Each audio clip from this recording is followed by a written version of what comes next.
Friends అందరు ఎలా ఉన్నారు? బాగున్నారా? నేనైతే చాలా బాగున్నాను. మా అత్తమ్మ ఏం చేస్తుందో చూద్దాం రండి. అత్తమ్మ ఏం చేస్తున్నా? హాయ్ ఫ్రెండ్స్, అందరికి నమస్తే, గుడ్ ఈవినింగ్ అండి. మా దగ్గర అయితే వర్షం పడుతుందండి. వర్షానికి ఏదో ఒకటి వేసుకొని తినాలి కదా. మా ఆయన కూడా రోజు టిఫిన్ చేయి అంటాను. పొద్దున ఏం చేద్దామండి, కొన్ని అటుకులు అయితే చేసిన. ఇవి దొడ్డటుకులు అండి. దొడ్డటుకులు ఉన్నాయి, ఇంకా బొరుగులు తెలిసి కదా ఉగ్గాని చేస్తారు కదా.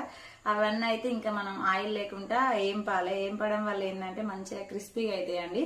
ఇంకా తర్వాత పల్లీలు, పుట్నాలు, కరివేపాకు, ఎండుమిర్చి, జీలకర్ర, ఎల్లిపాయ ఇవన్నీ మీకు తెలిసింది. సపరేట్ వేయించి మొత్తం కలపాలండి. టేస్ట్ అయితే సూపర్ ఉంటాయి. ఇప్పుడు మా నాయన టేస్ట్ చేసి చెప్తుంది ఎలా ఉంటుంది. నాయన సో ఫ్రెండ్స్ ఇప్పుడైతే టేస్ట్ చేస్తున్నా. కాలుతుంది మరి. ఇట్లాంటివి అయితే తింటది అన్నం ఫ్రెండ్స్. పొద్దున లేవగానే ఏదో ఒకటి కావాలి, సాయంత్రం కావాలి, ఒక మధ్యాహ్నం లంచ్లా అన్నం తింటది.